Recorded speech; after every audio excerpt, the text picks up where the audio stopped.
नमस्कार, बहुत बहुत स्वागत है न्यूज 21 में। आप सबका आपके साथ मैं हूं ऋतिका पांडे। खबर आ रही है जहां खास सर्व शिक्षा अभियान, जी हां, विशेष शिक्षक संघ भामस के तत्वाधान में शुक्रवार को शहीद स्मारक पर विशेष शिक्षकों ने एक दिवसीय धरना प्रदर्शन शुरू किया है।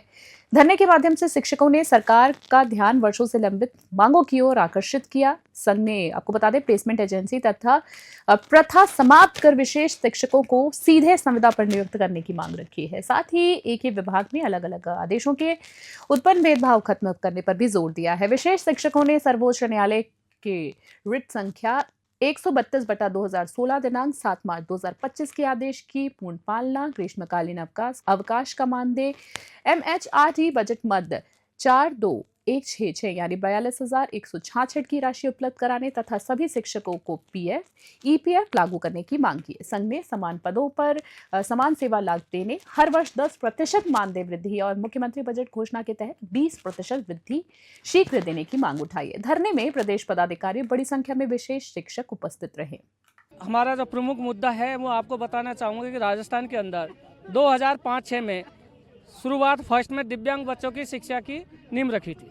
सरकार ने मुख्य धारा में ऐसे बच्चों को जोड़ने के लिए, शिक्षा की मुख्य धारा से जोड़ने के लिए कोई गवर्नमेंट भर्ती नहीं की थी, तो एक संविदा के रूप में प्लेसमेंट एजेंसी के माध्यम से विशेष शिक्षकों को भर्ती की थी, जिसमें हम लोग 174 लोग हैं। उसके बाद में गवर्नमेंट कंटिन्यू हम लोगों से आज तक काम ले रही है।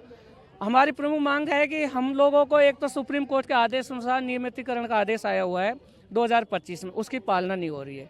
दूसरा, हमारा जो मासिक वेतन है उसका हर साल 10% वृद्धि का आदेश है, वो नहीं हो पा रहा है। मुख्यमंत्री बजट घोषणा का है, मुख्यमंत्री बजट घोषणा का 2013 में 25% बढ़ा, 2022 में 20% बढ़ा, वो राशि हम लोगों को नहीं दी जा रही है, लेकिन कागज़ों में दी जा रही है। दूसरा, हम लोगों का ग्रीष्मकालीन अवकाश का वेतन नहीं दिया जा रहा है। 15,000 रुपये में हमें अल्पकालीन उसमें जी रहे हैं। चौथी बात यह है कि हमने मानवाधिकार आयोग के यहाँ एक याचिका लगाई थी, उसमें कहा कि जैसे नोटिस आया कि इन लोगों का वेतन क्यों नहीं बढ़ाया जा रहा, यहाँ से इन्होंने वित्त विभाग को 30,000 का एक प्रस्ताव बना के भिजवा दिया। फिर इन्होंने टाइम निकाल दिया। जैसे हम लोगों ने फिर कोशिश की, वहाँ से आया कि नहीं 20,000 का आया, एक प्रस्ताव बना के भिजवा दो। हम लोगों ने उस 20,000 का प्रस्ताव जैसे वित्त विभाग को गया तो माननीय मुख्यमंत्री जी के पास में मैसेज आया कि नहीं, आपके विभाग के द्वारा इसको अनुमोदित करवाया जाए।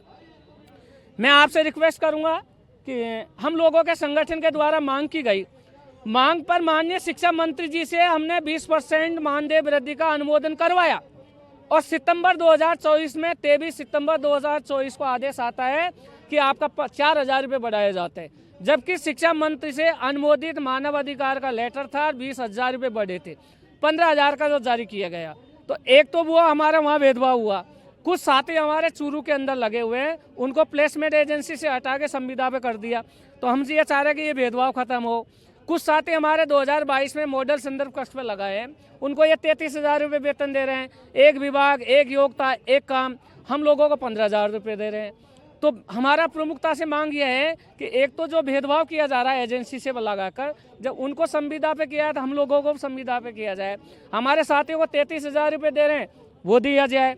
MHRD से हमारा जो बजट आ रहा है 42,166 का, वो दिया जाए। ग्रीष्मकालीन अवकाश का जो वेतन है वो दिया जाए। हर साल जो मानदेय वृद्धि का आदेश है वो लागू किया जाए और सुप्रीम कोर्ट की जो फैसला आया है उसकी पालना हो।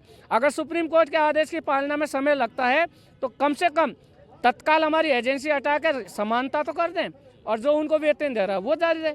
हमारी मांगे पूरी हो जाएगी, हम मान लेंगे, लेकिन हमारे साथ में सरकार और अधिकारी की इस हमारी मांगों पर कोई ध्यान नहीं दे रहे हैं, न सुप्रीम कोर्ट के आदेश की पालना हो रही है। क्या रुख रहेगा आपका? आगे रुख ये है हमारा कि हमने निर्णय ले लिया कि हमारा धरना कंटिन्यू जारी रहेगा, सरकार जब तक बात नहीं मानती है, और हम इसको लेके रहेंगे।